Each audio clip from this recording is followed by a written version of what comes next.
Before the start of the second reading,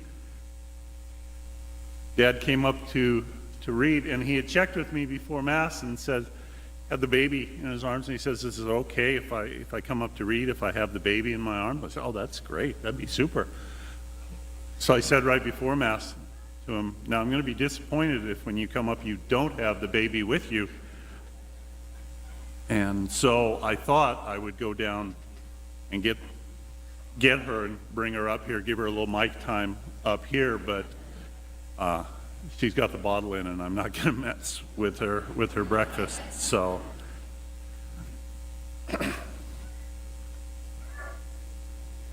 and yet that's the way that Jesus was. Let the children come to me. Do not hold them back.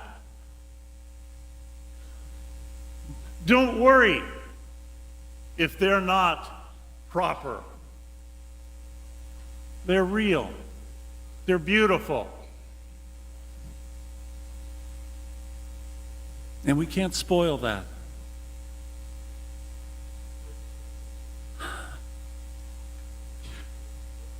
When I was first ordained, I was assigned as associate pastor at St. John's Cathedral downtown. Larry was there then, Bill was there then, maybe some others of you. It was the early 80s. We were still trying to understand the freedom in the liturgy that was given back to us in the Second Vatican Council. And it was exciting. It was joyful. It was alive and all about, Christ is present not just on the altar. Christ is present in his people.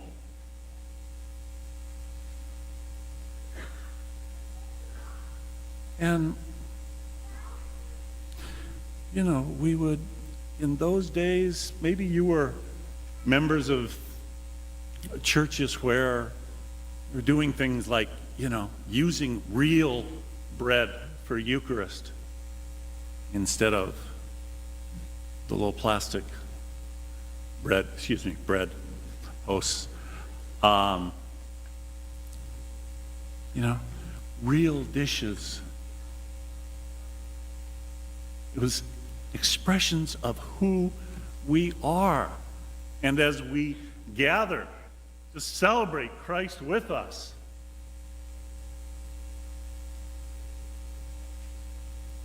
it's amazing.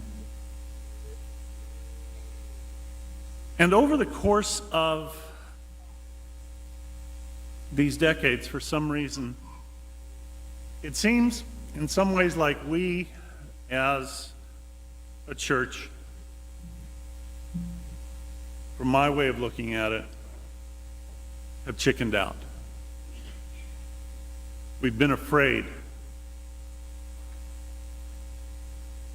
to be able to truly be God's people celebrating his presence.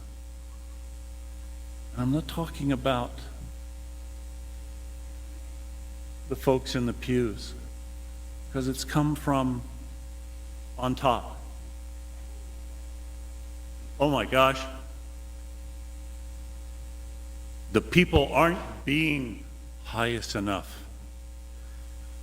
We've got to take back, we've got to restrict our celebration. We can't let it be joyful. Oh no.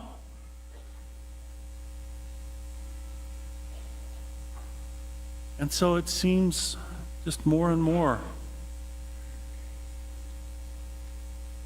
our churches have gotten quiet. Our people have gotten so stiff. So serious. And coming to church was not so much a joyful reality anymore as it was almost, as I heard somebody express it one time, well, every week when we come to Mass, we're coming to Jesus' funeral, and we need to, act appropriately. This isn't a funeral. This is a supper. It's not Jesus that we are gathered with. It's our living Lord. It's the bread of life.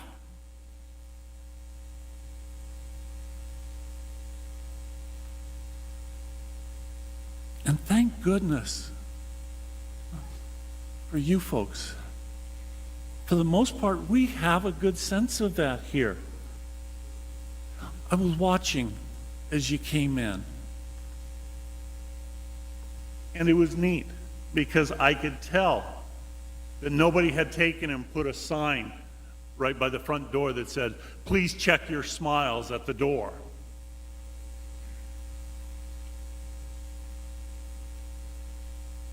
When we celebrate the Eucharist, when we come together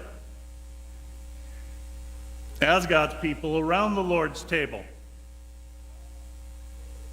we try and strike a balance between reverence, respect, and joyful presence.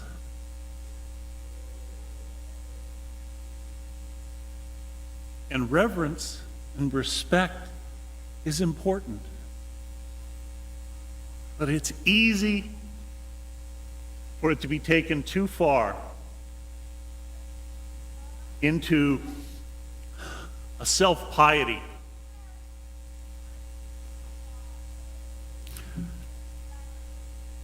I read a review on Yelp here recently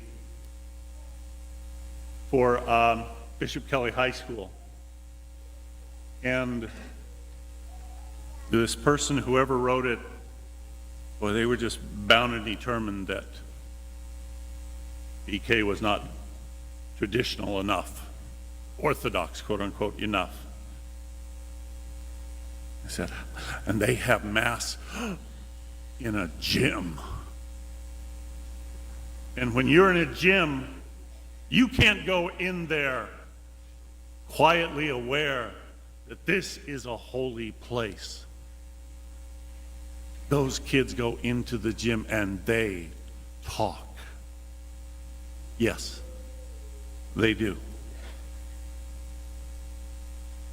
They are alive with one another. Jesus didn't give us the Eucharist in order for us to shut down everything else. The resurrection, the joy, the excitement that the apostles felt, that the disciples on the road to Emmaus felt. They recognized Jesus present in the breaking of the bread. But excitedly then, they ran and told their friends. It wasn't something that they recognized that Jesus was present with them. And right away they went, "Yes, Lord, we are indeed happy that you are here."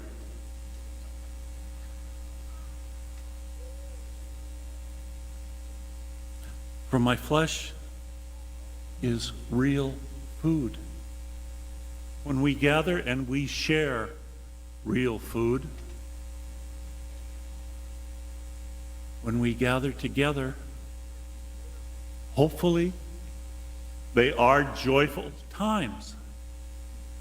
Times of life. And the fact that Christ is present with us in those times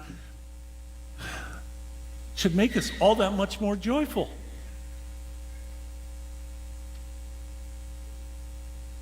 Because otherwise,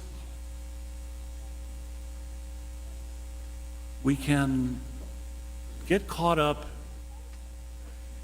in our own interpretations that just are wrong. Those of you who somehow still labor under the understanding that I have to take the Eucharist from the priest or the deacon rather than a lay person, that's a heresy. Because it's saying that somehow the Eucharist, the presence of Christ, has to do with the person who is sharing it. Years ago, the old debate about receiving communion on the tongue versus in the hands. It took a lot of folks a while to be comfortable with the idea that, yes, we could hold the Lord in our hands.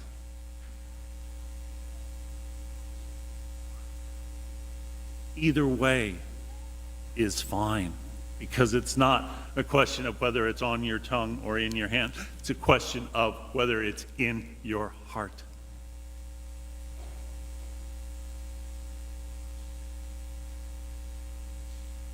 We've got to be careful as we are trying to be reverent that we don't fall into being pious like the Pharisees, because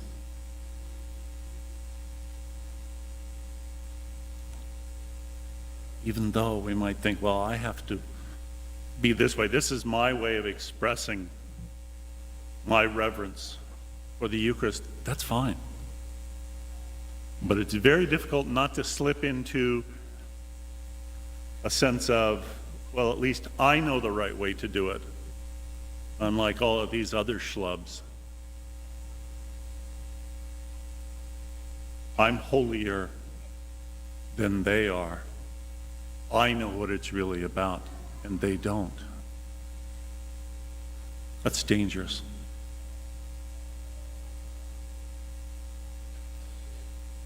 Maybe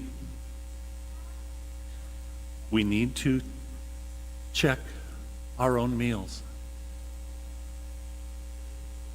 when we gather, and not necessarily when we drive through and grab something and eat it in the car, but when we're gathered with one another. Are our meals joyful? Do they allow us to remember who we are? Do we remember that in our gathering Christ is present with us? Jesus said, "My flesh is real food." They recognized him in the breaking of the bread. And with just a little story. A young boy was walking home through the park after attending a Sunday school class. Somehow he couldn't stop thinking about the lesson for that day on Jesus' parable about the Last Judgment. What impressed him most was when the teacher said, when you give something to another person, you're really giving it to Jesus. As he continued through the park, he noticed an old woman sitting on a bench. She looked lonely and hungry. So he sat down next to her, took from his pocket a chocolate bar he had been saving, and offered some to her. She accepted with a smile. He liked her smile so much that after she had eaten her piece of chocolate, he gave her more. This time they both smiled at each other, and for a while they sat together in silence, just exchanging smiles. Finally, the boy got up to leave. As he began to walk away, he turned, ran back to the bench, and gave the woman a big hug. And she gave him her very best smile. When he arrived home, his mother saw a big smile on his face and asked, "What made you so happy today?" He said, "I shared my candy bar with Jesus, and she has a great smile." Meanwhile, the old woman returned to her little apartment where she lived with her sister. "You're all smiles," said the sister. "What made you so happy today?" To which she replied, "I was sitting in the park, eating a candy bar with Jesus. And you know, he looks a lot younger than I expected."